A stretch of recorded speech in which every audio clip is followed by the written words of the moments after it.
in value chain processes between the two market segments. In terms of impacts, Chairperson, the aggregate results are used by industry to negotiate gas prices when entering into gas supply agreements. The results give an indication of how much a customer is likely to pay in a province, depending on the amount of volumes it intends to consume.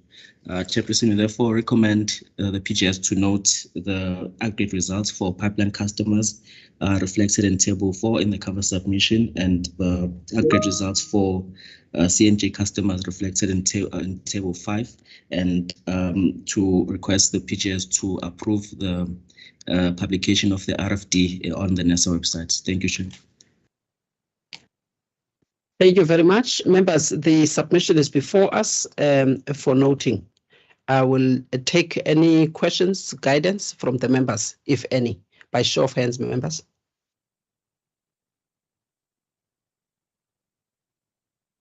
Mr. Kumede, followed by Mr. Mkhize. You may go ahead, Mr. Kumede. Chairperson, thank you. I support the recommendation firstly, and also I just thought I'll just rise to say I really to thank the team for this is an extremely well prepared recommendation, self-containing, and I don't know how we can just make sure that all the time we can get it like that, because all it says, if somebody just were to look at this, very easy to see what is it that the committee approved. Having said that, Chair, Table 4. Can we get an explanation around KZN in terms of the pipeline customers? You know, logic says in terms of economies of scale, the more you produce, the more you consume, the lower your price. What's happening in KZN? Thanks, Chair. Thank you, Mr. Kumede. Mr. Mkhize.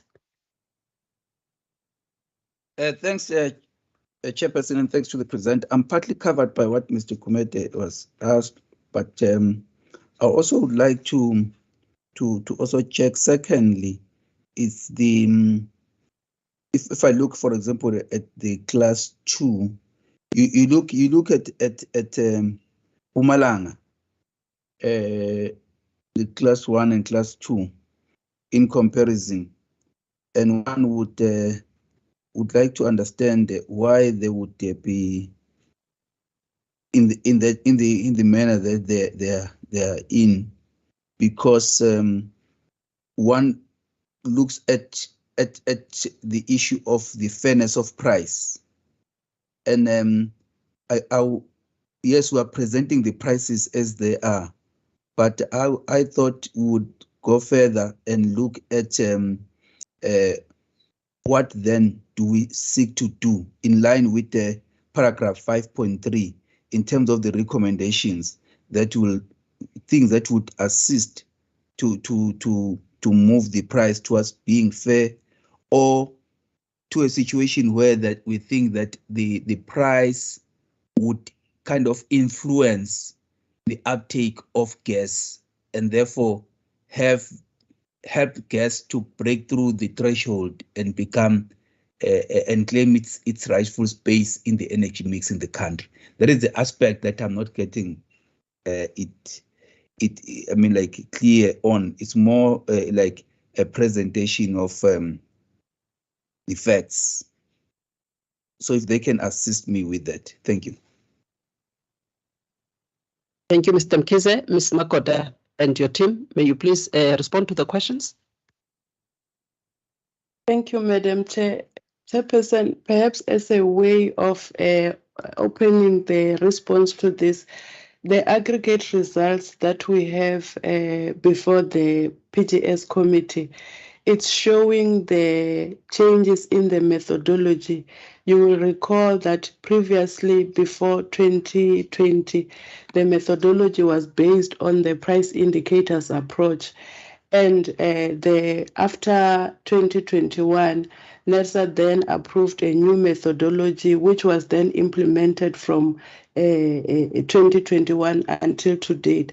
So you will note that there is a general decrease then in prices from the previous calendar year to the 2021 calendar year.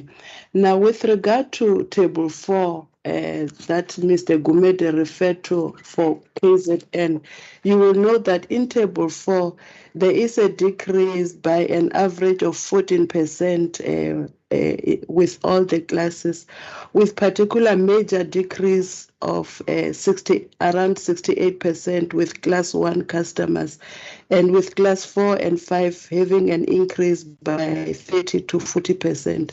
And the reason for that is due to the implementation of the uniform price that Sasol Gas has been implementing from last year.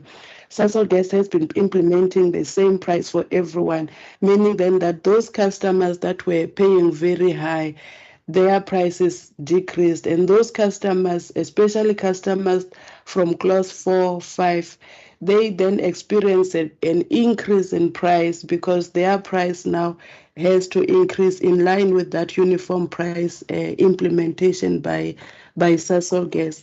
Now, with regard to Mpumalanga, the same indication applies to say that it is the methodology that shows the general decrease in price, and in addition, the Sasol Gas implementation of the uniform price of having the same price for everyone is actually noted in Mpumalanga as well.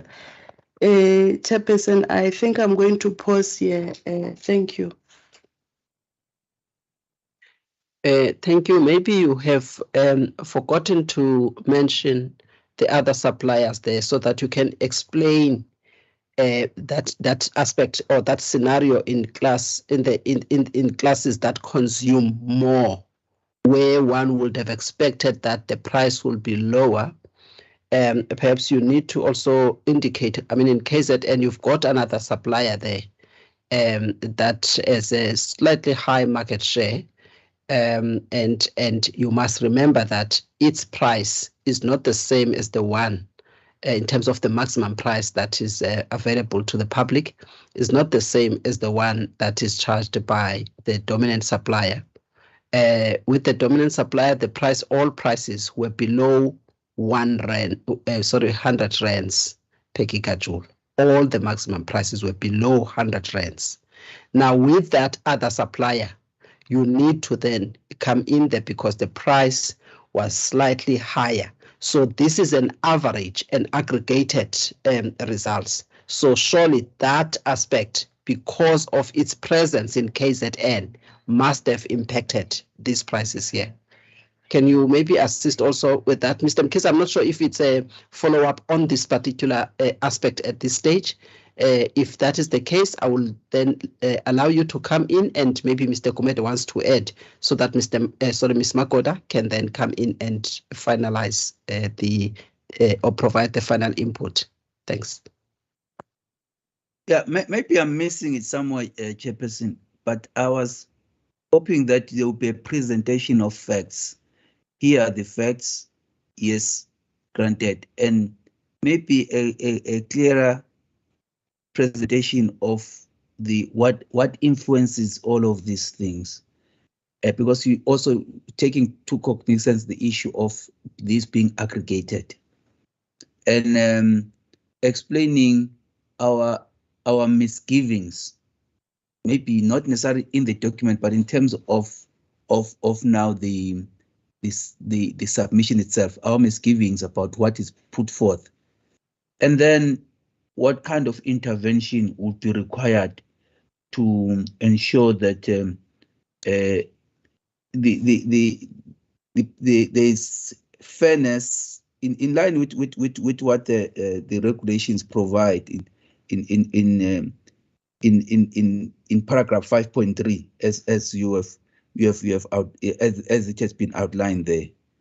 If maybe it's the methodology or whatever, because this also serves as an input to justify why maybe things like methodologies must be changed or whatever, that also must be viewed in line with promotion, not necessarily promotion, but I would say the use of gas, fair space being occupied by gas in the energy mix in the country. Thank you. Thank you, Mr. Mkhize. Mr. Kumet. Chairperson, as a follow-up, I think for me, though,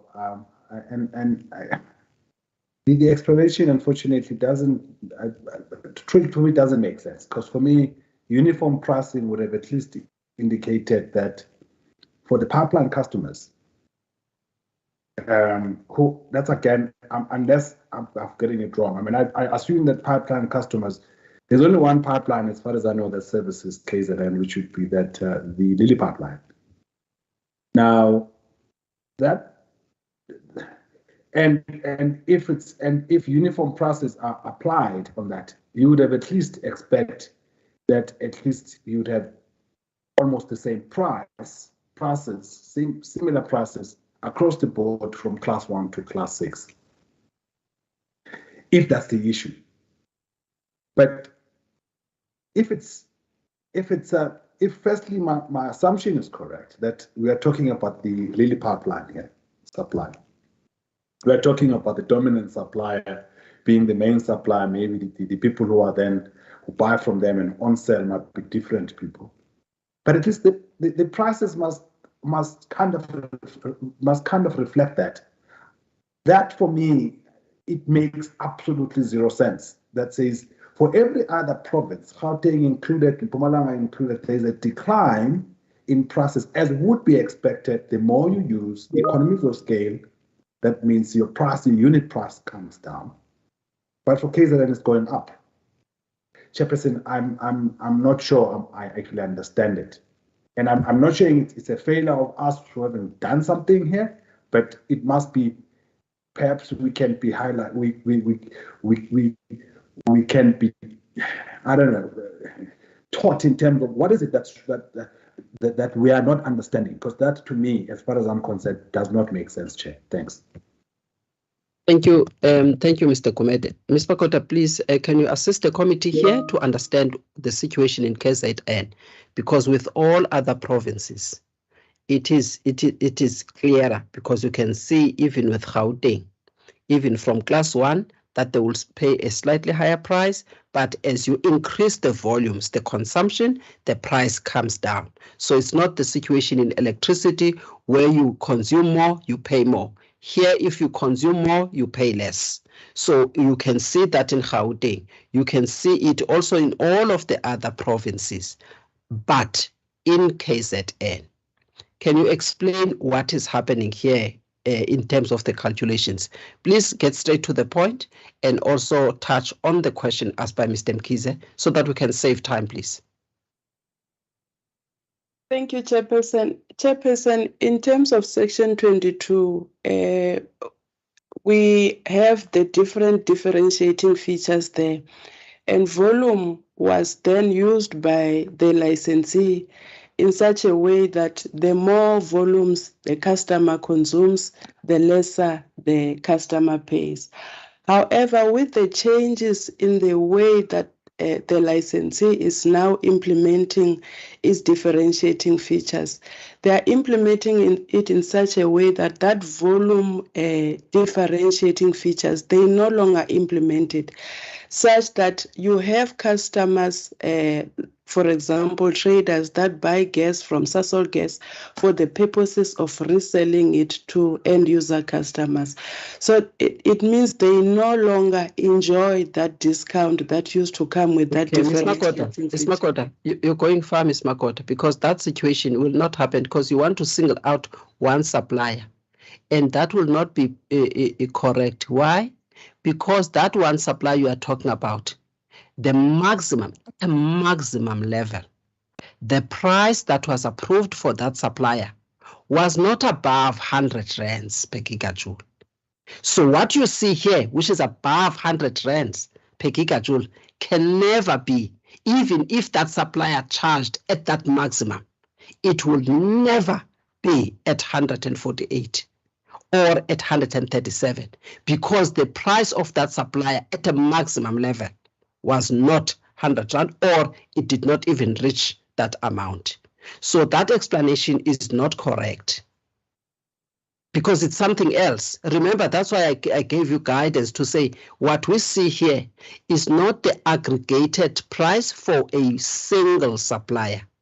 You've got another supplier in KZN, and it was using a different method from that one, the one that you are referring to. And if you can go back and check how much is the maximum price for that other supplier, it was well be above 200 rands per gigajoule, well above that. And because of the methodology that was used for that other supplier. Now, again, if you look at this class, the class 4 and class 5, because the volumes are large, then that supplier would not have supplied more on these customers unless it supplied perhaps 1 or 2 customers in these 2 classes, because the volumes are large. I mean, the volumes there are like 4 million, right? They are around 4 million, and they need to be, those things, they need to be corrected, because you've made mistakes anyway on class 4 there. There's a mistake here on class 4 as well as, and then in class 5 there. So you need to just look into that. So class 4 is supposed to be 4,001 up to 40,001, not 4 million there, the maximum at class 4. Then you start from that 40,001 up to 4 million for class 5. So those two, you've made a mistake there. So that other supplier would still be able to supply class 3 as well as class 4, right? I'm not sure about class 5, because that supplier is also in class 5 somewhere. I think that, yeah, is in class 6, actually. So can you please clarify? I mean, it's a factual. This one must just state the details. I've already laid the grounds for you in the way that the calculations should have been done, and the facts I've already clarified. Chairperson, the aggregate results that we have, it contains the GE plus the other charges. So although the maximum price that was approved is below 100 rand, the maximum for GE, it does contain other charges, and which is why you will find that in some instances it is above 100 rand per gigajoule. And also, if you look at the maximum price that were approved for SLG, for example, they are above 100 rand. So I do apologize if I'm not using the exact words that you would have want me to use. But the point that I was trying to say is that because Sasol Gas is charging the traders a higher price, it means then that the gas that they sell to the end user customer also increased. And now with regard to class 4, 5, and 6, you will note that previously they used to be charged a lower price because they used to implement the section 22 volume differentiation, where the more you consume, the lesser you pay. But with the previous calendar year, that has not been implemented because of the uniform price, which is why now you find a situation where those customers that were paying a lower price are now charged a higher price. Thank you, Chair. All right, members, it's a combination of factors, as I hear from Ms. Magoda. It's a combination of factors, but still, I think it's something that needs to be verified so that you give members a satisfactory answer there, so that we don't spend too much time on this aspect. But the fact of the matter is that with the maximum prices that this committee recommended to the energy regulator, the maximum prices of this licensee we're talking about were around 80 rands at a maximum, 80 rands per gigajoule. Now, if you add other charges that she's referring to, which I've already provided some guidance on there to remind her on the chart, will be the tariffs, because you've got a cost for the gas energy, which is the molecule. And then you must also add the charge for the service, which are the tariffs. So it means on that 80 rands, if they were not discounting, because it's at the maximum, if they were not providing discounts so that they charge different classes, different prices. So if they haven't done so, it means at the price of 80 rands, they must add, say, 20 rands for distribution tariff. We don't regulate distribution tariff. It's the most expensive one. Unfortunately, that's where they exploit the monopoly there. So it means on the 80 rands, they will add 20 rands, which is 19 rand something. So I'm rounding it off. 20 rands for distribution. And then in addition to that, they would have added the GTA1 tariff of Romco sitting at around 16 rands. On that, now it's 100 rand plus 16 rand, 120 or something like that. And they must also add plus minus 10, 11 rands for GTA2 tariffs, which is the Komati Port tariff of that compressor station. And then in addition to that, if they are adding the Romco tariffs, they will also have to add the Lily Pipeline tariff that we approve. Not sure where it's sitting, that tariff, in the KZN area. So you are likely to see the price of 80 rands plus the Lily Pipeline tariff plus the distribution tariff. So the price will therefore get to 100 rands per gigajoule. So that could be the reason why you see that the price is going up to 100 rands, because it's not only the gas component of the price, but it is all the charges, gas component of the price plus the tariffs, and then they'll get to that amount. And then it is also exacerbated by the fact that the other suppliers in that region were charging or had prices that were above 200 rands per gigajoule because of that methodology they were using, because they take the price of this dominant supplier and then they add their own charges, and then when they sell to customers they also add. So you've got that kind of a situation of those margins that get added. So you've got the margins that are added by this other supplier, as well as tariffs, as well as the prices. So that's the situation there that you're seeing, that customers that ought to have benefited, they haven't benefited in KZN. So those are the combination of factors, members, but perhaps maybe some raw data there can also be just for the members' information, so that you are satisfied going forward. That information may be circulated to members later on by the team, so that members with this explanation can try to make sense on that with that kind of information, if that is acceptable to the members. But that is the explanation. Ms. Makota, can you please touch on the question asked by Mr. Mkhize briefly? Thank you, Chairperson. Mr. Mkhize asked about the general increase, what is the cause of it and the influence of that. Chairperson, as we've indicated, the general increase really, especially in the area of Mpumalanga, is due to the especially on the class 5 and 6, is due to the increase in the price that were brought about by the implementation of the uniform price. And also you will note that the tariffs at the same time, they have also increased. So that then has an impact of increasing the prices. And in terms of the intervention that he asked, what is it that NERSA can do to intervene? What we are doing at this stage, we are doing an investigation into the implementation of this uniform price. And we hope that at the end of the investigation, we'll then come up with some recommendations that will assist with the pricing issues. And secondly, we are also looking at the review of the methodology, just to make sure that there is the fairness in terms of the price, and also making sure that there is then that the discrimination that is implemented is in line with Section 22. And we are aiming to have this finalized by the end of this financial year. Thank you, Chair. Thank you. Thank you, Ms. Makota. Mr. Mkhize, follow up? Yeah, I just want to walk up. I don't want to delay this. part of the meeting.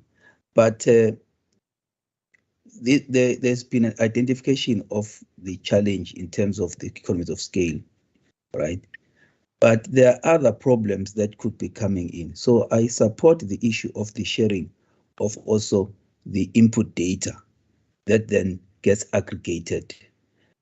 I would appreciate if we could at some stage be workshopped around this issue, because why are we doing what we are doing? It's just a matter of presenting the facts or learning something out of these facts, gaining some insights, and then being able to then assist us in terms of the approach so that we can be able to achieve the objectives, the objects of the Act.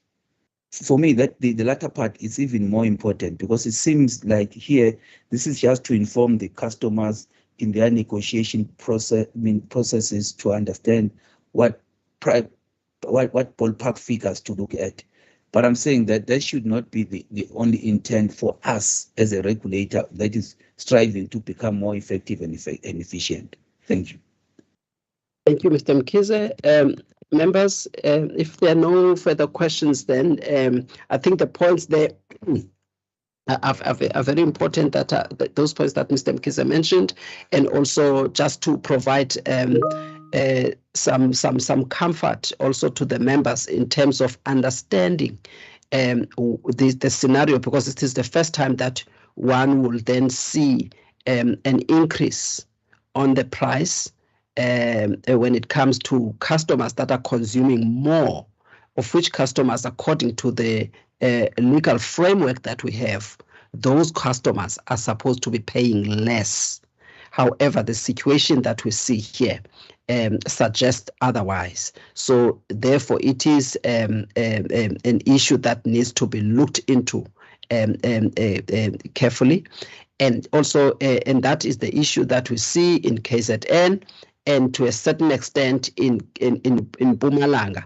If one looks at class 1 and class 2, the other classes, yes, the price is lower, but still there are some issues there. And I think the Mpumalanga ones, anyway, they shouldn't be paying a ROMCO tariff, because they are not taking any natural gas there. They are only taking the methane-rich gas that is coming from Secunda. So there would not be any tariffs, the 3 tariffs that are charged by ROMCO. All right, members, having said that, I would like now to, Mr. Mkhize, is that the lingering hand? Apologies, it's a lingering hand. Okay, thank you. All right, members, I would like to then take you to the recommendations. The recommendations are saying that members are requested to note these aggregate results, of which aggregate results are summarized in Table 4 as well as Table 5 of the submission. And having noted these aggregate results, the members are requested to approve that these aggregate results are published for customers to see, and for transparency purposes. So they'll be published on the NERSA website. That's the second request. And then members also are requested to, then it's an additional recommendation, requested that they approve, or they note that the team will then prepare a presentation for the workshop on these matters, so that there could be clarification on some of the outcomes that we see from the calculation, and understand the implications of these outcomes. So that will therefore be discussed in the workshop. So those are the 3 recommendations, members. And further information regarding input data will then be circulated to the members for their information prior to the workshop. Are members happy with those 3 recommendations? Mr. Mabunda, before I get to my members, worried about the time as well. Mr. Mabunda?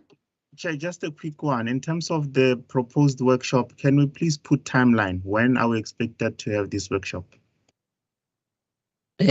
Although that is going to be difficult for the members, but it should take place before the end of this month. If you can coordinate it with the division to make sure that the workshop takes place before the end of this month, whilst the matter is still fresh in our minds, that will be appreciated.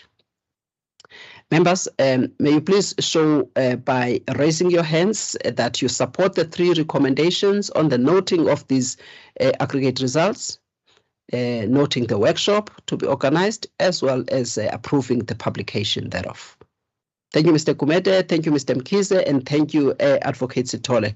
Thank you, members. I also support. We now move on to item number 6. Item number 6 is the discussion document for the preliminary calculation for a transmission tariff for the period starting 1st July 2022, and that is for Zemvelo gas.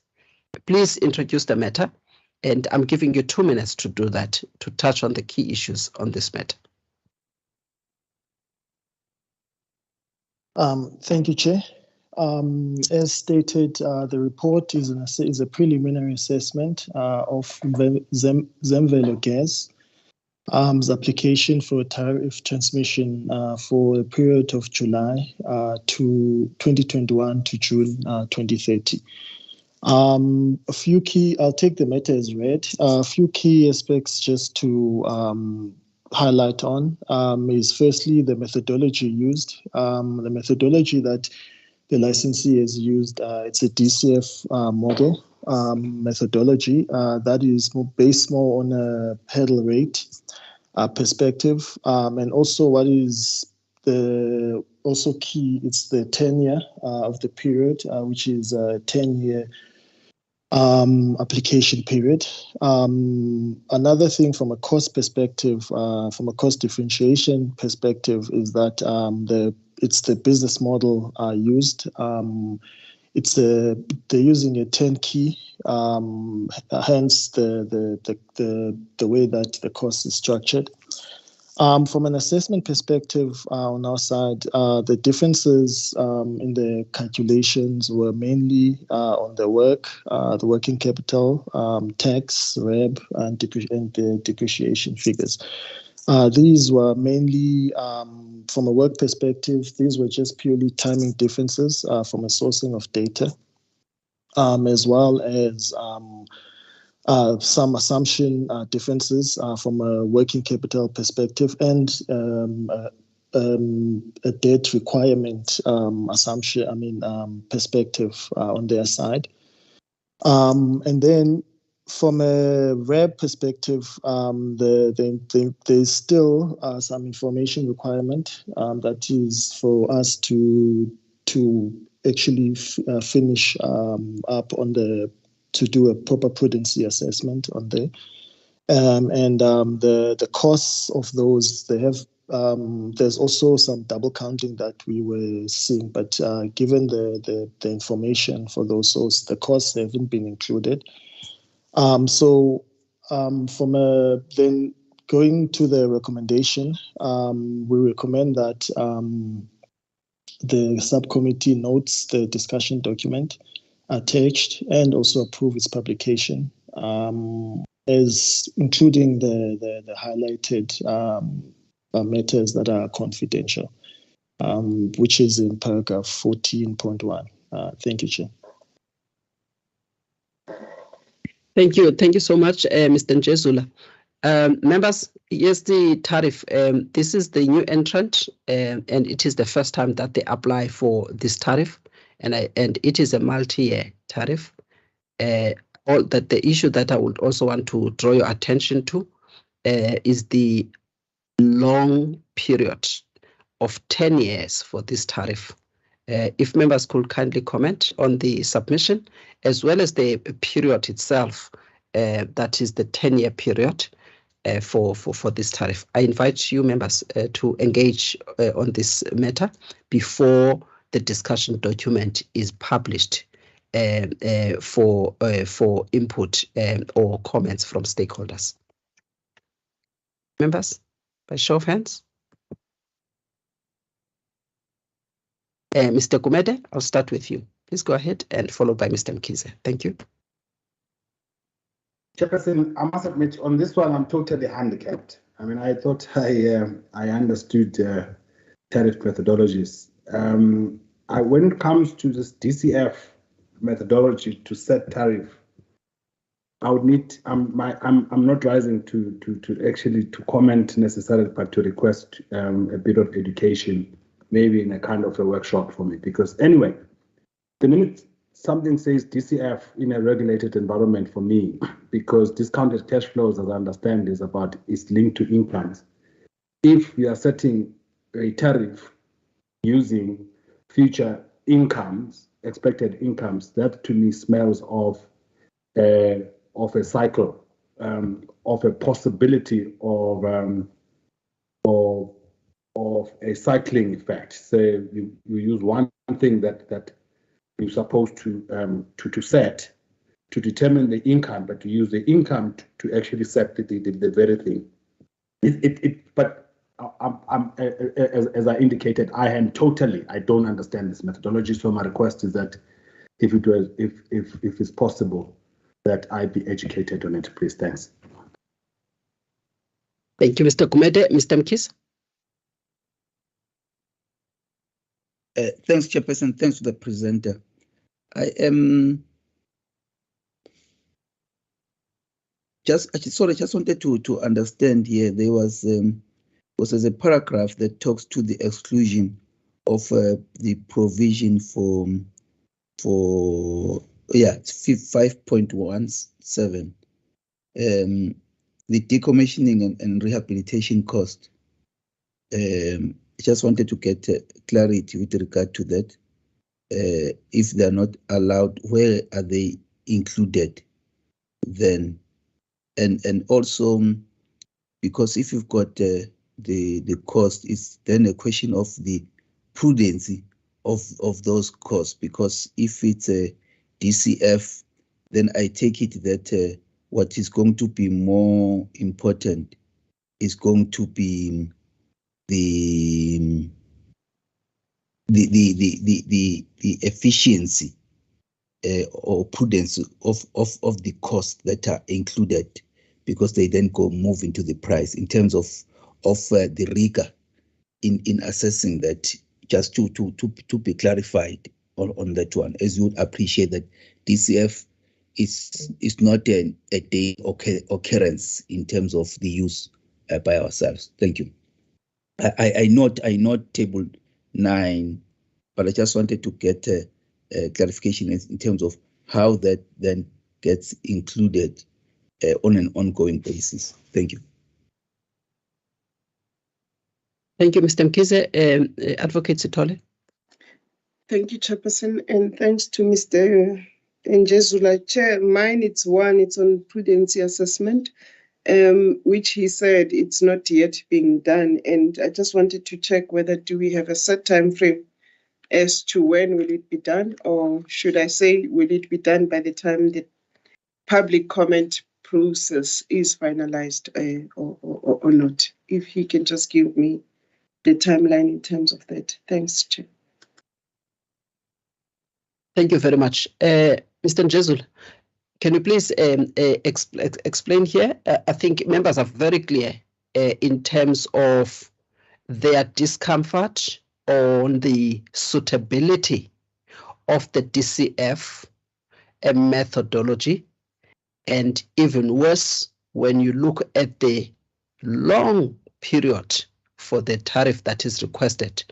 And perhaps those are some of the questions in any event that you must include in the discussion document in terms of the desirability of using DCF in determining the tariffs. Yes, it is in the methodology, now in the tariff guidelines, but just for this, for the transmission pipeline and for that DCF methodology to be to be utilized for a longer period of 10 years, apart from the fact that there might be a challenge with economic data, and the markets are very dynamic as well, such that the assumptions that are made today, such assumptions might not materialize in the next 3 or 5 years or even 7 years.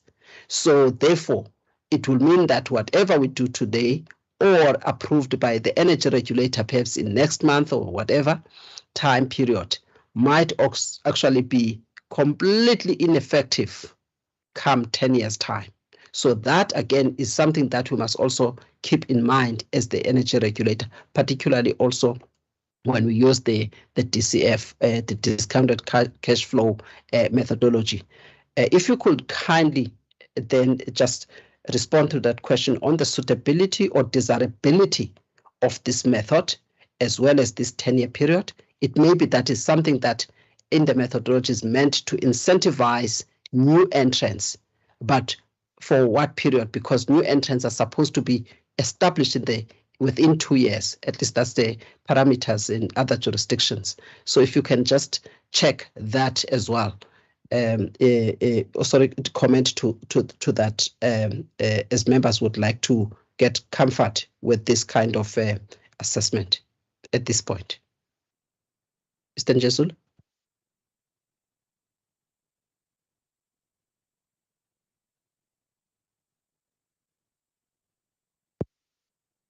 Mr. Njezula, Ms. Makota, you've got to be ready to step in so that we don't delay the members. I'll invite Mr. Njezula and then followed by Mr. Makota. Sorry, Mr. Gotora. I can start, Chair. On the suitability of DCF. Chair, DCF, when we introduced it, it is meant for licensees that want to estimate their tariffs for their entire project. So there are instances such as this Zemvelo that want to be able to see how much they are going to charge on the 10-year period that they'll be operating. The method itself, Chair, is the way we calculate the DCF is not the normal DCF where there's a construction period. You know, when you're calculating a DCF, when an asset is being constructed, we consider that as year 0 when and the construction period is shown. In our regulatory approach, we consider the asset as already constructed when it comes. So it's like the asset is introduced at the moment that it's commissioned or used and usable. That's the first issue where it differs from a conventional DCF model. The moment the asset has been completed in terms of construction becomes the first day or the first entrance of the asset in the model. And the way we calculate our DCF, it's more like a rate of return, but going forward for the 10 years. So the applicant makes estimates for their cost for the entire project life. This is an advantage, Chair, because sometimes when an applicant is now operating, they introduce various categories of expenses, whereas before they start operating, their expenses that they have in mind are purely for the operating of the pipeline. The challenge usually is in the volume, because the applicant would want a ramp up period to get to the most efficient or the full capacity. But in this instance, Chair, Zemvelo used its contracted volumes with its customer throughout the period. It did not show a ramp up period, such that, for instance, if it's going to be transporting 5 million, it's going to transport 5 million for the entire period. So, Chair, our most challenge when we are using this DCF method usually is the time when the applicant will reach full capacity. Some applicants would show you that they are going to use 30% of the pipeline for the first 3 years until they ramp up to full capacity. But Zimville has started at its full capacity. So in this instance here, we have tried to make sure that the tariff that would have been calculated using even a rate of return is almost similar to the tariff that will be calculated using this methodology. We will expand on it in the workshop that has been proposed, and we will show the calculations. We can also show them side by side so that members have comfort that this method can also be used side by side to the rate of return share. I thought I should only answer the suitability question as it is a generic method in our methodology, and it has not only been used by Zemvelo, but by other licenses such as Romcoche. Thank you. Yes. Okay, Mr. Gwed, I'm not sure if that is the follow-up. Otherwise, I was going to give Mr. Njezula to also add on the questions that you've asked.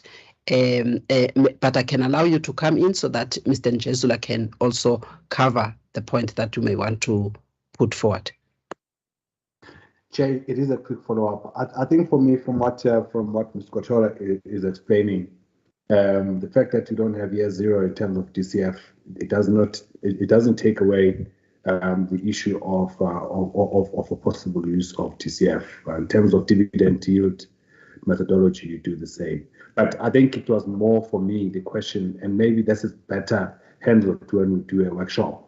But I think from what he's explaining, we don't use DCF to set the tariff. We use DCF to actually evaluate. The customer uses DCF to evaluate the viability of the project, which are two very different processes. But for me, by the way, Chair, I just want to clarify, I really do not have any issue with a 10-year or 20-year tariff. That's what we do in terms of the RIC program. The tariffs are set for the life of the asset. So in fact, I think it's for predictability and the issue that have been raised by Mr. Kotora, it makes more sense to actually have a 10-year tariff. So for me, that I really do not have an issue with. Thank you, Chair. Thank you, Mr. Kumede. Mr. Mkhize, I take that hand has been up. I take it that it's a legacy hand. Mr. Njezula, followed by Ms. Margot. Sorry, Chair, I was just apologizing because I actually didn't get the question. I got totally disconnected. So I'm only connecting now. So you need to clarify. It was the issue of the desirability and suitability of the DCF methodology in the calculation of tariffs. Mr. Kotora tried to explain how this is actually applied in practice in our tariff guidelines and in this application here, how we have constructed it in our tariff guidelines, and the slight difference from your typical DCF method and the way that we are doing it here, and why it is suitable. We found that it is one of the suitable methods that we can use in our tariff guidelines to calculate tariffs. And Mr. Kotora explained that bit and the difference. Maybe you can add on that and also give us comfort here as to why we should look into this method in the calculation of the proposed tariffs as being fair and also competitive with regards to other tariffs that are charged by other gas transmitters that are also transmitting gas in the country. Thanks, Chair. I think I'll start probably by stating that the methodology itself was also in its advocacy. It was also requested by the actual funders themselves, as it is more, it gives comfort from a return perspective. So with given that that would be the desirability side, as far as more as to actually from a growth perspective in terms of growing the industry and making sure that that there is enough that the capital is properly funded. As well as the other point was that it gives a sort of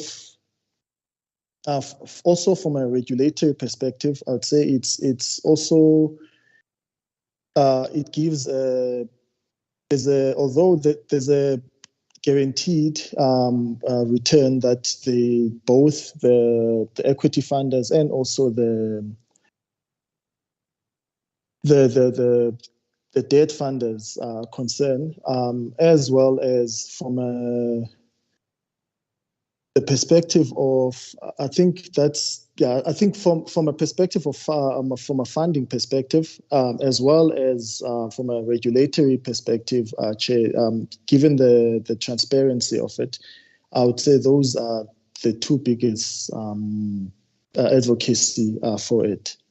Yeah, on the regulatory aspect, can you comment on the extent to which it could ameliorate volume risk, where sometimes licensees would make assumptions or project particular volumes, and they are not able to achieve those targeted volumes or projected volumes?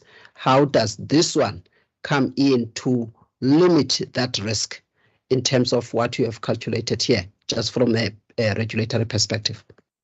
From a volumes perspective, the risk is moved from the actual customers to actually the client themselves. So from a risk allocation perspective, it is good in that perspective. And that's how the tariff is calculated. So so it and also given its transparency as well. So but it does assist from a risk allocation perspective, from a volumes perspective, Chair. Okay, there's a question that was asked by Mr. Mkhize as well as Advocate Sithole. Mr. Mkhize, I'm not sure whether at this point you want to follow up, but I would have wanted them to touch on the question that you have asked and also the question posed by Advocate Sithole. You may come in, Mr. Mkhize, if it's a quick follow-up. Thanks. Yeah, no, it's a clarification of my question. First of all, I wanted to get 5.13 maybe explained because you've got the decommissioning and rehabilitation being included later on. Just wanted to get the clarification of that 5.13. And then when it comes to rehabilitation, one would understand that 10-year period is a tariff period, but it's not necessarily the life of the project. How do you then match the life of the project at the end of which there will be decommissioning and those funds being used to then use a straight line methodology, because it's a 10-year period, so it's gonna have an impact of increasing the amount set aside, and then that is one. And then when it comes to the issue of prudency and reasonableness of the cost, CF, because you just don't take those costs as well as the income, the volumes. There must be some rigor that is applied to look at the prudence thereof. How do you justify not doing that prudency upfront? So I just wanted to get clarity there. Thank you. And Mr. Njezula, please respond. I think that's the essence of the questions that were asked by Mr. Mkhize earlier on. Thank you, Chair. I think the questions are interlinked. The major issue for I'll start with the prudency part. The way that the project was done was that initially the actual supplier was supplied through a distribution pipeline. So there was a change now to a transmission pipeline. And what happened is that the actual the licensee, there were things that they on their side that they claimed that they had to do for them to actually put the pipeline in and all that, and actually be able to operate. So there were some costs that were included there, which we believe that those costs shouldn't have been included at all, because the previous supplier, within those costs were supposed to be with them, because the tariff that they were charging should have included decommissioning costs before they came in the to actually lay the pipeline and all the construction that was required. So from a prudency perspective, they were arguing that there were some costs that even with that they would have incurred actually from a construction perspective of the pipeline. So we couldn't do it up until that information was given to us. We couldn't actually do a proper prudency assessment. So it also lies then on the decommissioning side to say that to also eliminate double counting, that at the moment the costs haven't been included because of the high probability of that happening. So what we have said is that once we've got all the information, we will be in a position to make a proper assessment, and then the actual to be able to identify what is the actual cost that is involved. Thanks. I hope I've answered all the questions. Thanks. Okay, you will come back to some of these issues to look at carefully, because the issue of prudence, again, it looks into the time of making this investment, and it has the sort of a question that says, if you look at this investment on this transmission pipeline, if you look at this 10-year period that was earlier on, will transmission pipeline still be useful and usable in that period of time, in that period of 10 years? And you're looking at prudence now in terms of rolling out this investment at this stage, or this investment decision that is taken. Will that pipeline be useful and usable in the next 5 years or the next 10 years? Why so? Because remember, the gas that is going to go through that pipeline is this natural gas that is supplied by Sasol. If you are now, we're already facing a depleting resource in Mozambique, and this entity perhaps relies on that gas, what will then happen? Because if that resource is going to be depleted in the next 3 years and 4 years, not even 5 years, actually in the next 3 or 4 years, will this pipeline still be useful and usable? And how? What will then happen? How would we avoid a situation of it's not stranded, but yeah, maybe stranded asset, or where they are sunk cost and the asset is now abandoned because there is no gas that will go through that pipeline? Is part of the prudence assessment. Hence, I'm saying you may need to come back on that question when there's a final assessment, and that will also be the issue that this committee will have to be apprised of. All right, please respond to the question by Advocate Sithole. Ms. Makota, please be ready to also step in. I would like to step out of this agenda item once all the questions are responded to. It's now 9 minutes past 10. We have taken more than 20 minutes on this. Apologies, Chair. I didn't get Advocate Stole's question. Just from a useful perspective and usable, I think it's what we also have concerned, given the 10-year, because normally the useful life of the pipeline is longer than that. So it's something that as well that we will come back and actually explain or do an analysis for that. Advise the board. Yes. Do an analysis, economic analysis, and provide facts in the final assessment of this application. Ms. Makota, please respond to the question by Advocate Stole. Chairperson, Advocate Stolle asked the question about the prudency assessment under the operating and maintenance expenditure. Why we said we will do it later. Chair, the reason why we are saying that we need to follow up on this particular issue with the applicant is because although they provided us with a list of their operating and maintenance expenditure, we need now to do the prudency assessment, and which will now require us to go into the details of the nature of those operating and maintenance expenditure.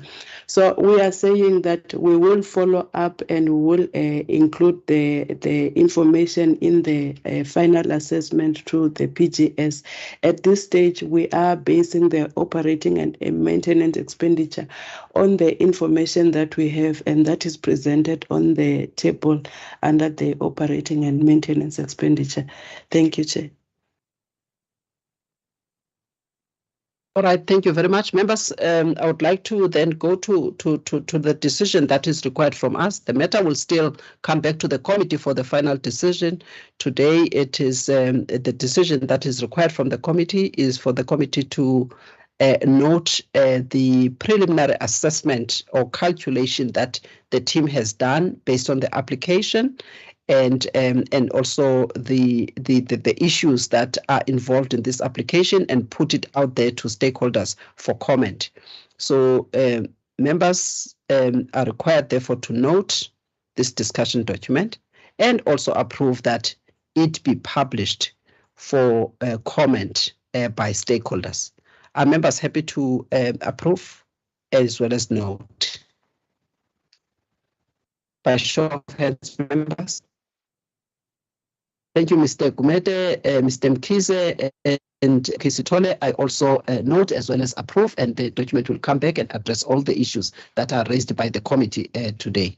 I would like to then move on to item number 7. Item number 7 was discussed and presented to this committee about, I think, a month or so ago. It is the 3-year rolling compliance inspection and audit plans for the licensed and registered facilities. I would like the team to then do a brief introduction on what this submission is all about, and please emphasize on the key issues that the committee needed a clarification on and enhancement on, as this matter was already deliberated by the committee. In that format, please.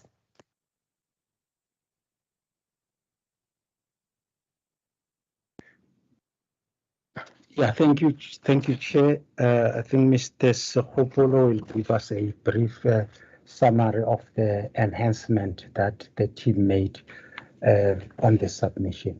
Thanks. Thank you, Chair. As you have already mentioned, this submission did serve at the PGS of 6 June, and the PGS members raised concern regarding the compliance inspection and audit plan. The concern raised by the PGS member were that the report does not indicate the other ways in which NERSA can monitor compliance and on gas facilities other than conducting inspection and audits. Collaboration with other regulatory body and stakeholders regarding compliance monitoring it was not also indicated in the report. And then the other method NERSA will use to monitor compliance on unlicensed and unregistered gas facilities, as well as the competency and capacity of the compliance team not being sufficient to keep up with the nature of work and number of inspection and audits in order to adequately monitor and enforce compliance. The team then went and enhanced the report, Chair, on the plan for 2022, 2023 to 2024-2025 financial years, which is attached here to this submission as Annex 1.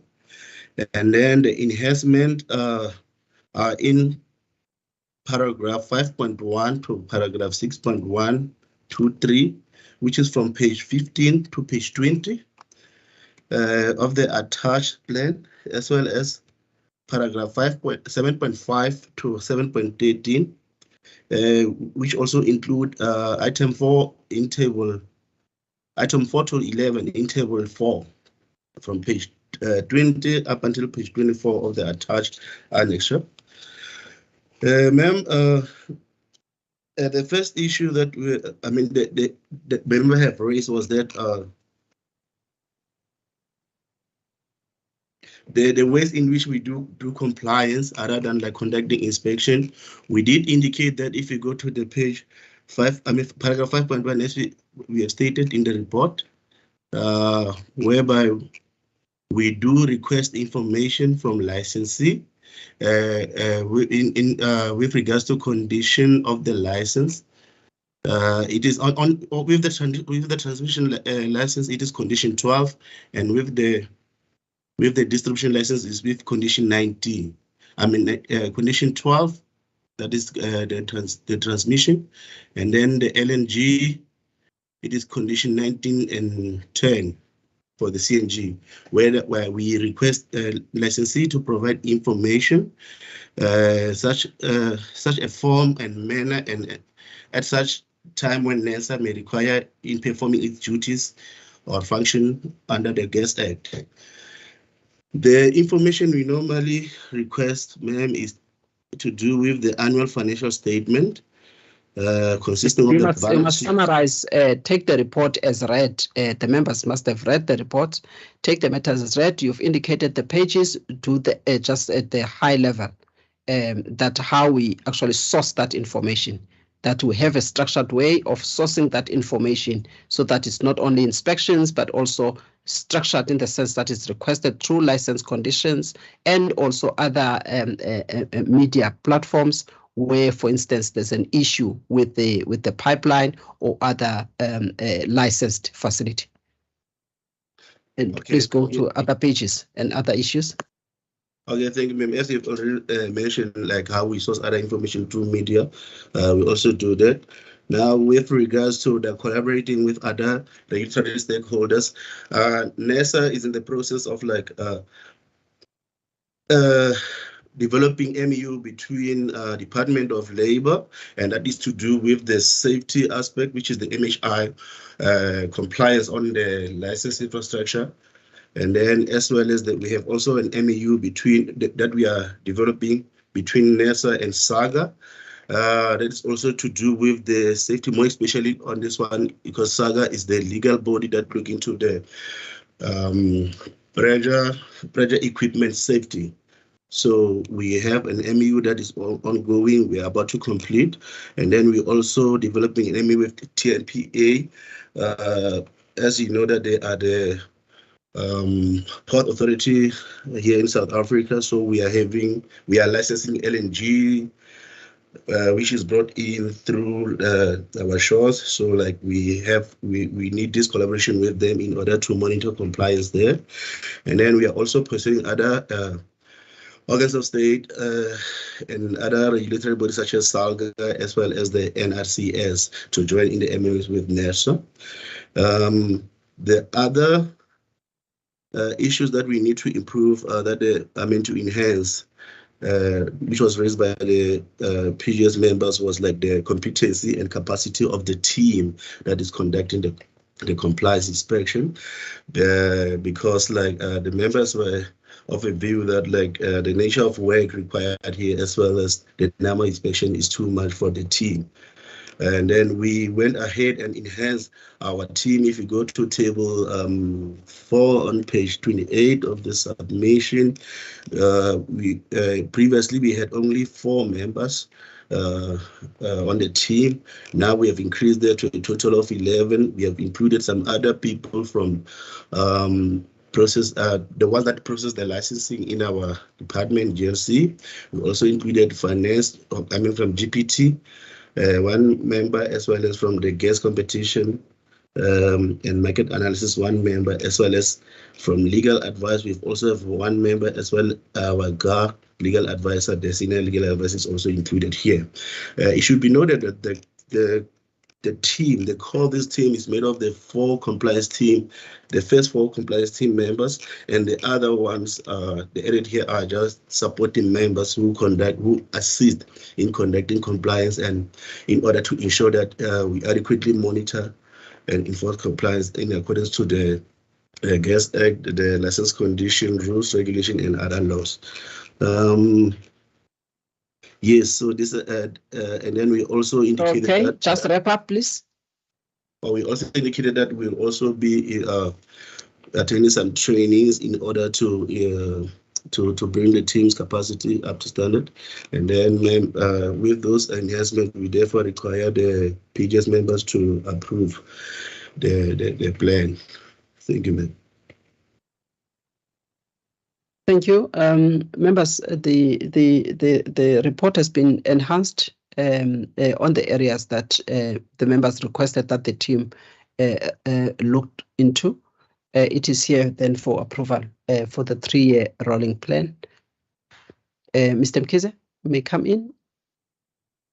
Thank you, Chairperson. I must state that I'm appreciative of the response by the team to the matters that were raised, and they've extensively worked on that. I take it that as they undertake these inspections, they will be also tweaking the plan here and there as they move forward. So I don't really want to hold the process of approval. If I take it that even internally the management will work in the refinement as we move on, and as well as the importance of interaction and sharing of expertise and knowledge with the other regulatory divisions. That for me, I support the approval. Thank you. Thank you, Mr. Mkhize. Advocate Stole.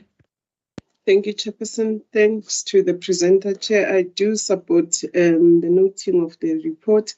And I just wanted to add on the issue of capacity to say that the managers in the division, they must please consider their needs such that the needs of additional capacity, if there is, are identified when we are going to be starting with the budgeting process, because that budget doesn't only cover finance only, it also covers human resource requirements. So I just wanted to highlight that to managers to be ready if there is going to be a need of additional human capacity to assist in doing the work. Thanks, Chair. Thank you so much, Advocate Sithole. Mr. Mabunda, you had your hand up. Is there anything that you would like to raise before I proceed to the resolution? Thank you, Chair. I just wanted to advise that this submission was considered by PGS last month on the 6th, to which members made the comments that the team just addressed now. However, the matter was approved then. Therefore, these enhancements that is brought before the PGS is just to indicate to the PGS that the team has implemented all those comments and input. So this matter, I think it should be here for noting those enhancements as opposed to approval, because it has already been approved. Thank you, Chair. Thank you so much for that guidance before we get to the resolution. Members, so the recommendation then based on the improvements and enhancements as presented, the matter is here for noting of those gaps that were identified. And I think also the issues of training that is required is an ongoing thing, particularly on the audits, because there are also experts, international experts that deal with issues, pipeline integrity and all of the other technical issues pertaining to pipelines, but now also with the new areas of regulation as like these ISO tankers and used for storage, some of them used just to transport the gas, as well as the regasification facilities. These are new areas of regulation. The team will definitely require training here. So these are the things that they will bring to the relevant committees of the regulator, so that they are then able to conduct audits as well as inspections. And we have already licensed some of these activities, and some of the licenses have already started with pilot projects. So it becomes very important for the team to be well equipped when they go to those sites where there are pilot projects that have been conducted. I think it is something that is quite urgent for the regulator to consider, but they will present those to the relevant committees. I mentioned them here because they're also in paragraph 7.12, and also so that the regulator can have an appreciation of the urgency of ensuring that it has the necessary expertise to be able to regulate these areas, as we have already licensed them. Having said that, members, the request is for you to then note this information by show of hands, members. Thank you, Mr. Mkhize. Thank you, Mr. Gumede. I also note the information presented. Thank you, Advocate Sithole, also for noting the improvements made. I would like to then move on to item number 8, quarterly report for the maximum gas energy price calculations. You'll recall that this matter was delegated by this committee and the energy regulator to the FTRM, but this committee had requested the energy regulator that the gas division prepare quarterly reports so that it can still be seized with the monitoring of these calculations. That is why this report is here. Having done that, Ms. Makota, please summarize the content of the report. Thank you, Chairperson. Ms. Keswa will introduce the submission.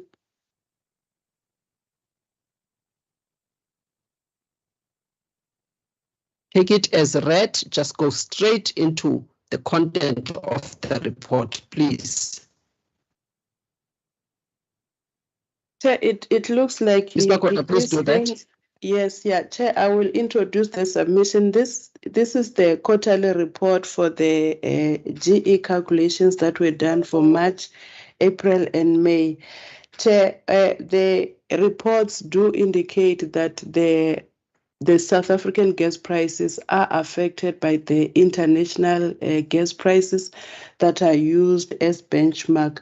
You will note that at this stage, the maximum price for JKM are around 371 Rand 83, and the one for the hub prices are around 256 Rand 30. Chair, we have also provided a chart which shows the increase, and that chart is provided on page 8 and for the international benchmark price, and also chart 2 indicates the increase on the maximum gas energy price.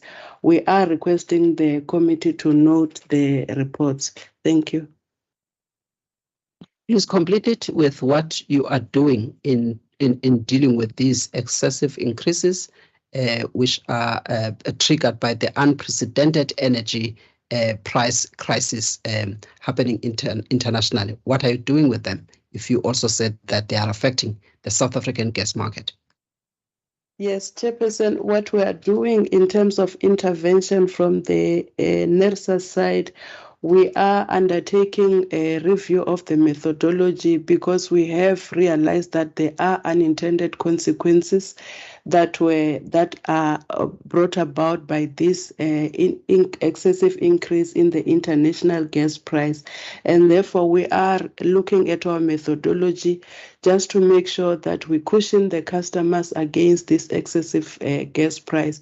And also to note that the methodology for competitive benchmark price, it is being used by other regulators as well.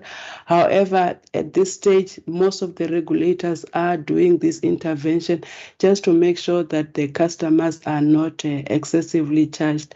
And we aim also at some point to provide a notice for the customer, to the customers and to the industry, just to reflect on what NERSA is doing. Thank you, Chair.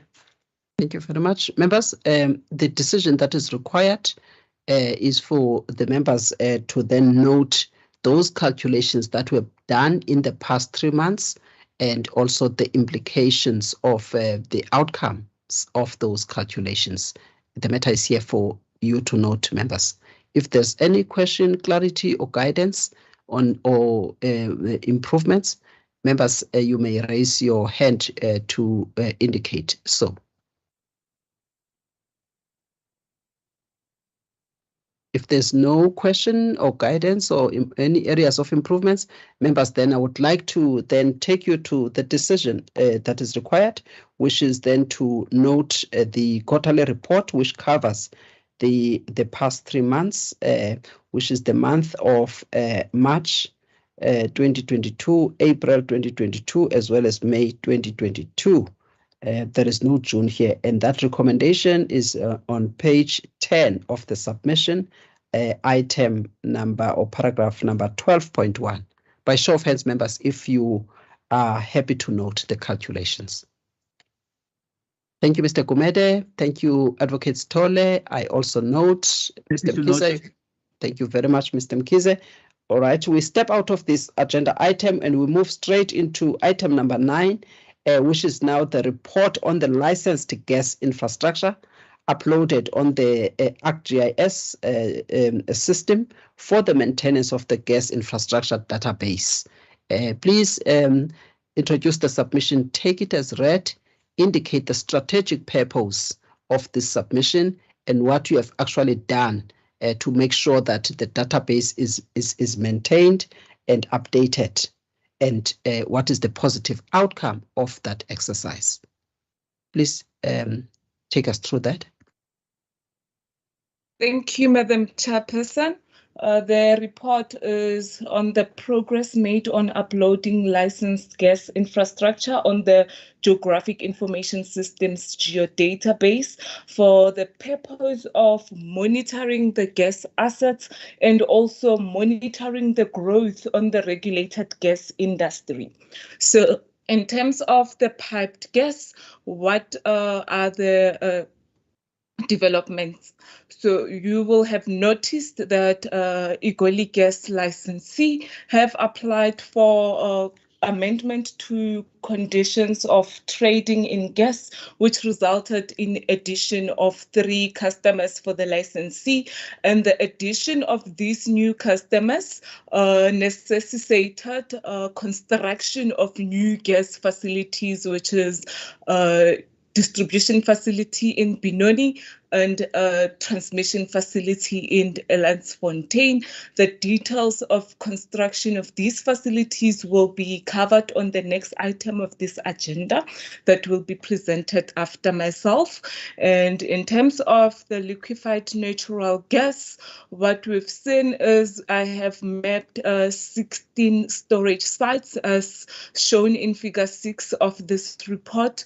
So of the 16 storage sites for liquefied natural gas, 2 are in Eastern Cape, 1 in Free State, 2 in Gauteng, 2 in KwaZulu-Natal, 5 in the Mpumalanga province and 3 in the Western Cape province. And these LNG facilities include on-land storage facilities, liquefaction facility, and FSRU that were applied by the car power ship licensee, as we would remember.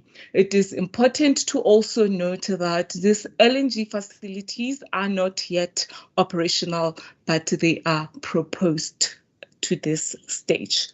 And then in terms of the CNG facilities, we haven't had new construction in terms of the new storage infrastructure. We still have 7 licensed storage sites, one in Benoni, one in Alexandra, one in Highveld, another in Langlaagte, one in KZN Umbogotini, and then the other one in Free State, which is in Virginia.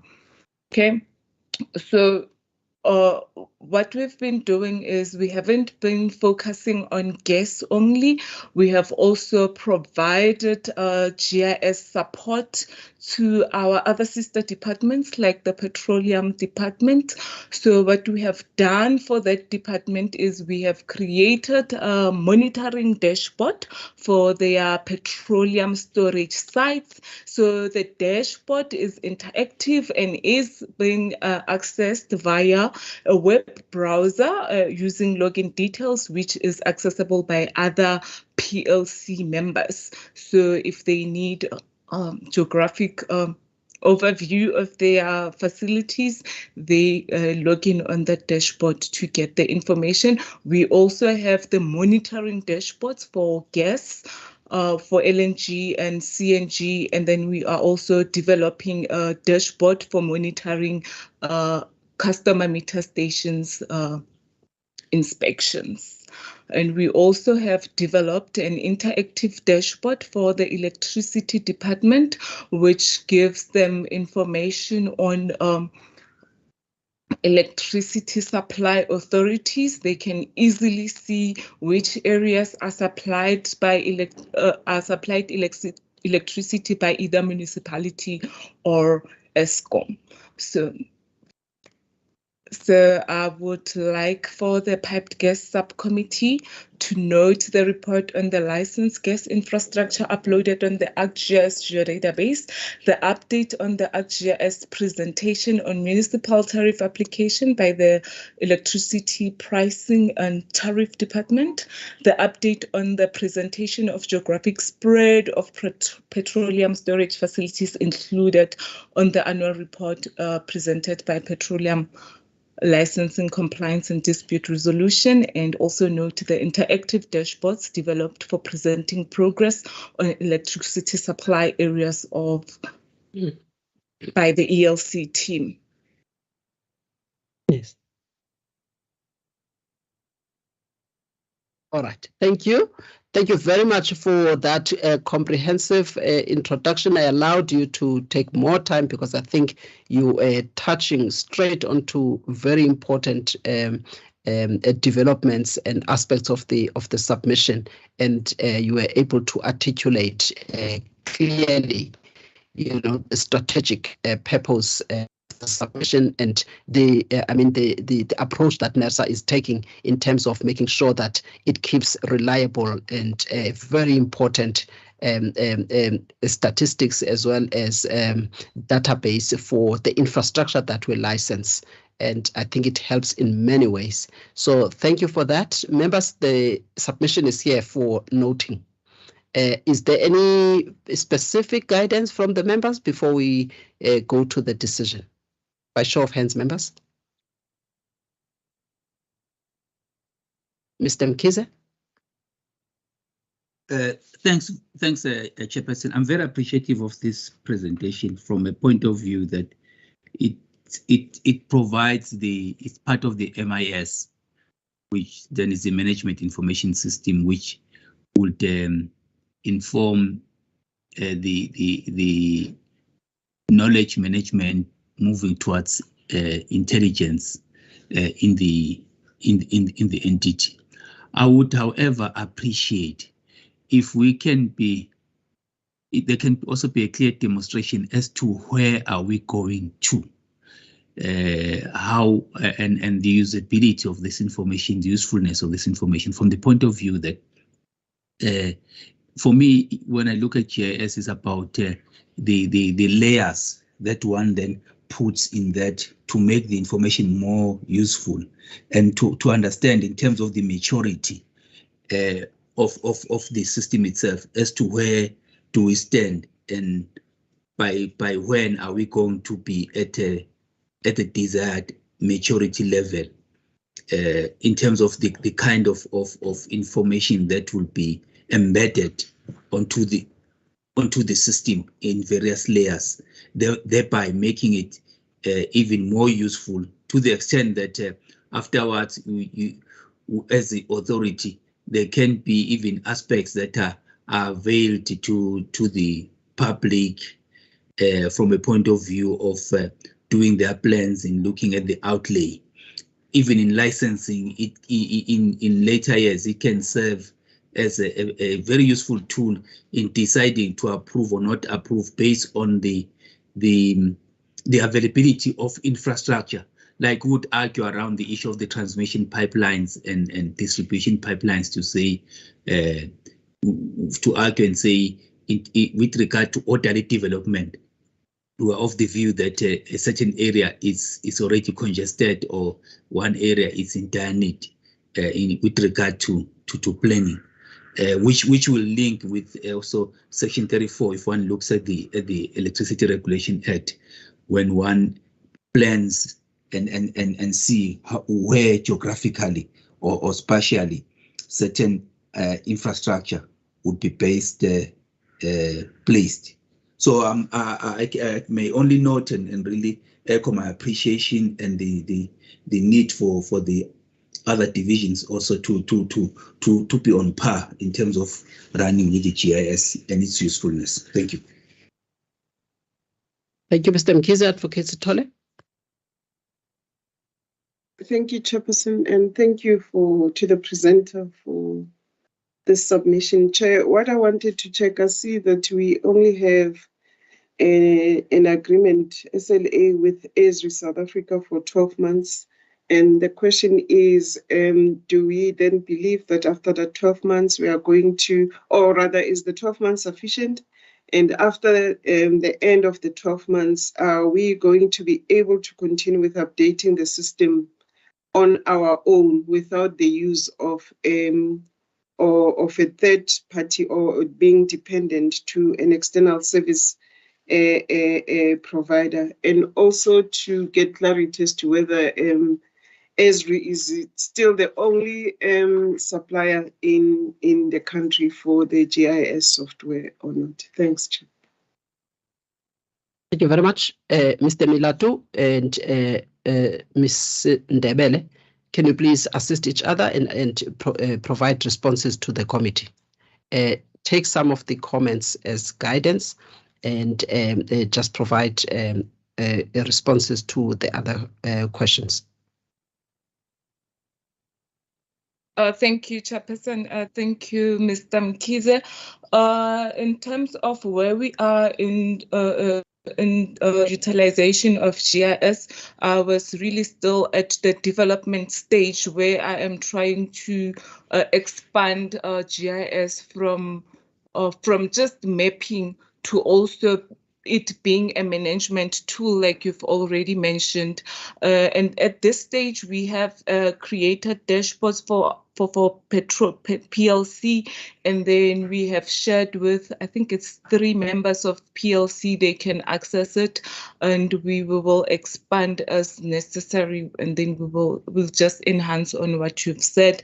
And then in terms of Advocate Sithole's question, the SLA, the project proposal was for Esri South Africa to help us to expand the use of GIS to field maps. I think if you have noticed on the report, I'm already developing an inspection dashboard for gas, but then we need to be able to capture the inspection data on field using devices. So we will need Esri ArcGIS field maps for that. That is why we needed that 12 months with Esri for their support.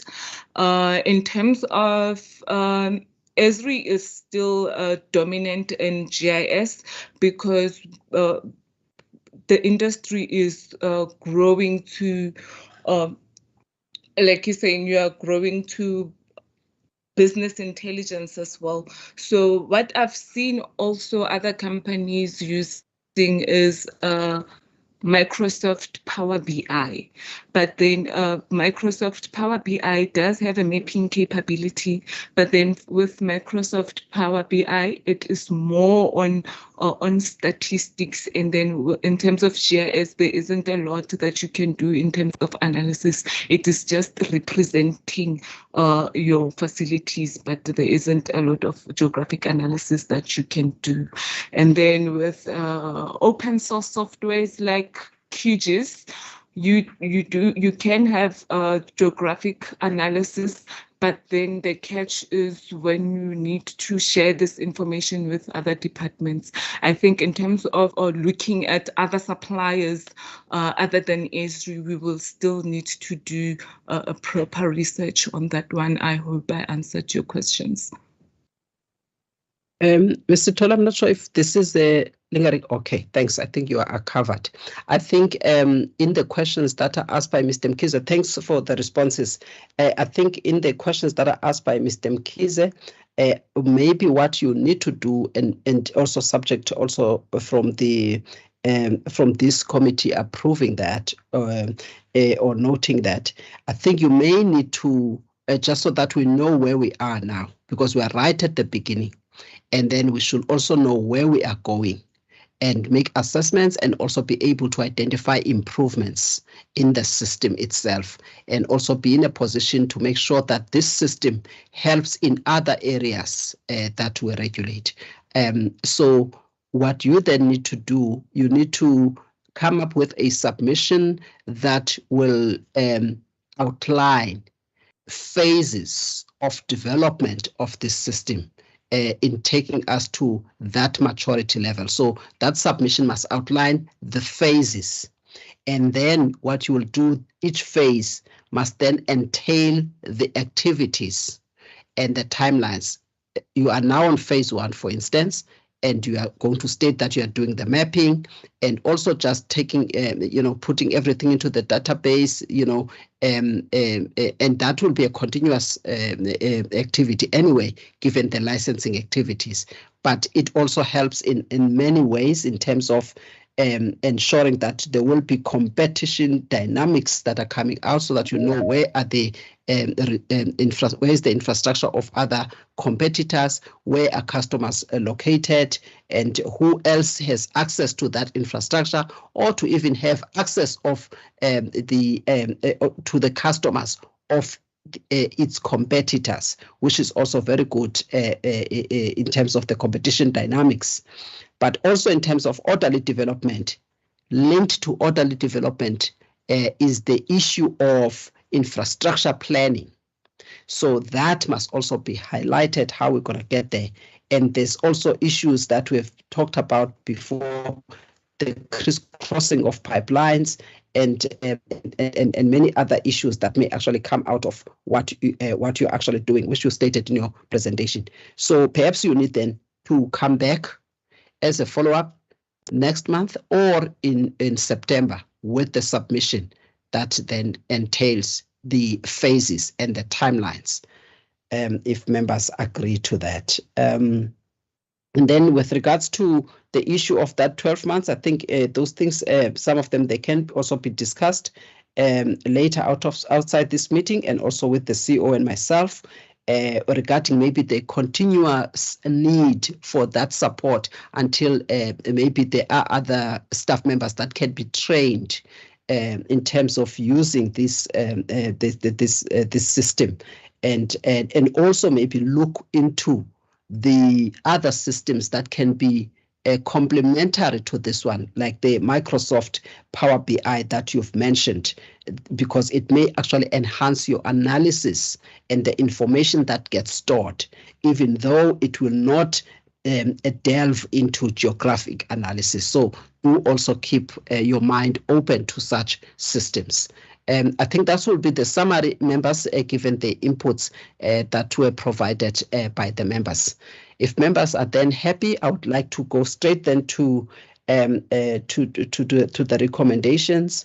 The recommendations are that the subcommittee is requested to note the licensed infrastructure uploaded on the Geographic Information System from September 2021 up until June 2022, and that the follow-up submission will be submitted, and members note that submission that will outline the phases of this exercise.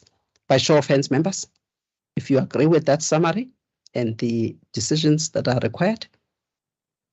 Thank you, Ms. Sithole, Mr. Mkhize, Mr. Gumede. I also support those recommendations. Thank you very much, members. We now move on to item number 10, which is the first quarter construction progress report.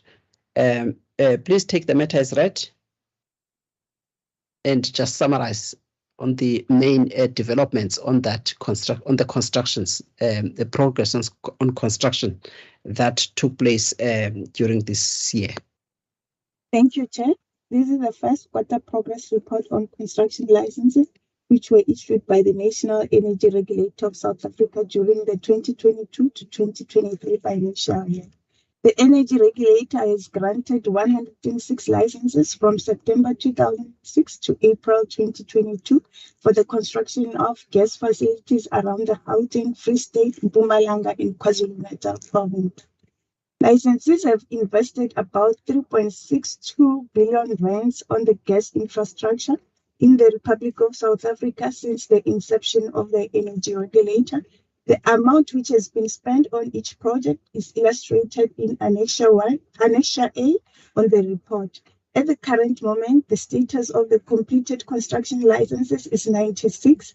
The list of these completed facilities is highlighted in Annexure A on the report, whereas the status of the revoked construction licenses remains at 7. The list of the revoked construction licenses is depicted in Annexure B. The team has received one construction progress report from Sasol Gas during the first quarter of the 2022 to 2023 financial year, namely Sasol Gas license for the construction of the gas transmission facility in the Benoni area. In terms of the financial impact, Chair, the gas infrastructure project cost of the gas transmission facility in the Benoni area has amounted to 4.4 million rand. According to the progress report, the Benoni construction progress is 100% complete. Sasol Gas further submitted the information on its compliance with HDSA provisions, which is highlighted in Table 1 on the report. Chair, we therefore request that the members should know the construction progress report for the first quarter of 2022 to 2023 financial year, and to further note that there were no construction projects that took place during the first quarter of the 2022 to 2023 financial year. Thank you, Chair. Thank you very much. I'm not sure if you have touched on the other infrastructure apart from transmission and distribution. If you can clarify so that the committee gets a complete picture of the impact and the progress on construction, given the decisions that the committee has taken in terms of LNG infrastructure and also LNG in the Western Cape. I don't see any information with regards to that, and it becomes important if those licenses were issued more than 2 years ago. If you can touch on that. The information, Chair, on the LNG projects are highlighted in Annexure A on the table on the report. Thank you. Members, any comments from your side? Any issues of enhancements? Any enhancement on the submission, areas of the submission? By show of hand, members, if any. If none, I would like then to take members to the decision, and the decision is that the subcommittee is requested to note the progress on construction activities related to licenses that were issued for construction of gas transmission as well as distribution facilities. I suppose some of these are also for storage, as we have licensed entities last month and a month before.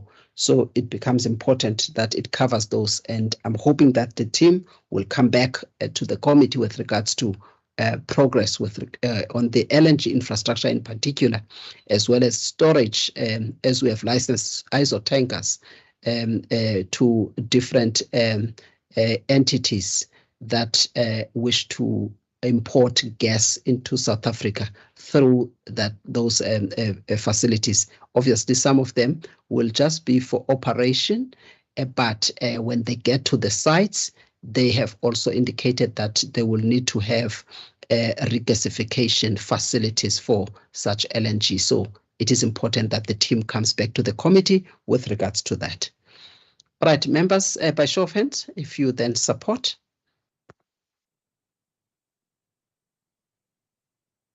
Thank you, Mr. Gumede. Thanks, Advocates Tolle and Mr. Mkhize. I also support and take note of the last aspect on the report that will entail LNG infrastructure as well as regasification and storage that the team will have to come back to the committee on as a follow-up to this report. The next item then is item number 11 on the agenda, and that is the Sasol Gas's monthly gas volume balance. And this is for the month of May 2022. Please take the report as read and emphasize on the key issues with regards to the variance and the amount of gas and any other challenge that you may have observed with regards to gas coming to South Africa.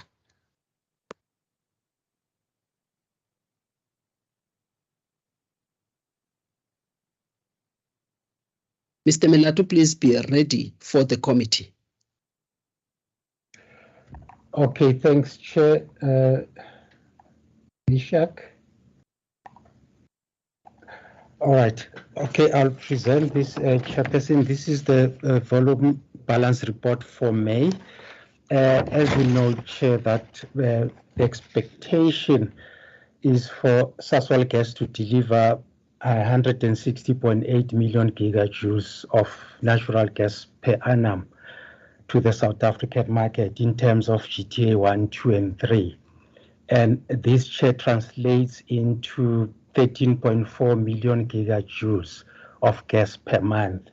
So in terms of this report, Chair, for the month of May, Sasol has delivered 12.7 million gigajoules of gas, and this figure is below the expected figure of 13.4 million gigajoules. So now, meaning that if the trend continues like this, Chair, it means at the end of the financial year, we will have required gas volumes in terms of GTA 1, the 120 million gigajoules, but we might have challenges with meeting the obligations for the other two GTAs.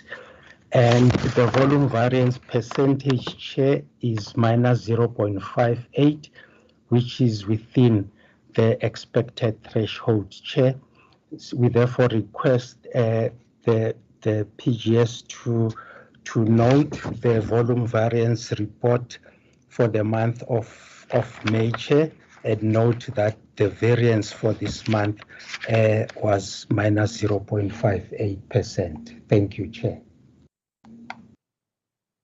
Thank you very much. Not sure if members have questions, particularly on if you look at the monthly volume balance, as we expect plus minus 160 million gigajoules per annum.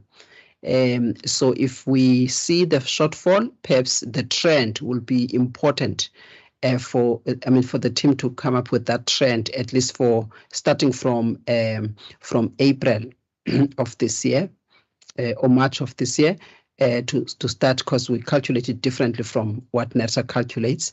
It has to start from March because of these timelines in the regulatory agreement in terms of the year end from their side. So it starts from March if they could also just come up with a trend and also a graph analyzing these volumes, particularly perhaps members who would like to just by October or September of this year, just to have a look at that trend and see if there is a concern with regards to the amounts that are delivered in secunda every month, so that we can be in a position to see whether the licensee will meet and fulfill the requirements of each tariff agreement, that is GTA 1, GTA 2, as well as GTA 3.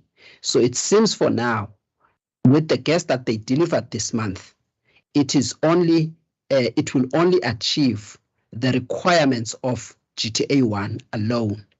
And there is a different tariff for GTA 2, and the volumes there is 27 million gigajoules. And then for GTA 3, it is 7.8 million gigajoules. So it means we are running, there's a shortage here, there's a shortfall. If members could also just take note of that. Any comments, members? But I think that's the only issue from my side that I wanted to just emphasize with regards to this report. If no other comments, Mr. Mkhize, before we go to the decision. Yeah, thanks, Chairperson, and thanks to the presenter.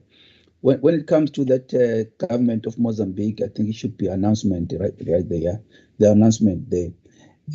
So it means that, just want to confirm from the team that it means that the Inyasoro, Timana and Timana East fields will actually not yield any additional gas that will be of use to South Africa, but it's all going to be used in Mozambique. Just wanted that's the kind of confirmation. And also I would also highlight that when I'm looking at figure 1, for example, I think it will help that when it comes to figures, better allow space for them enough so that they are readable. Otherwise, it defeats the purpose of having the figure in the first place. Thank you. Thank you, Mr. Mkhize. I take that it's something that the team must look into, Mr. Melatu, if you can note that, please. And for now, I would like to then take the members to the decision. Members, by show of hands, if you are in support of the noting of this report, and also the fact that with the volumes that are delivered, there might be a shortfall, and also note that the variance, as we have it this month, is within the international benchmark of 1%. By show of hands, members.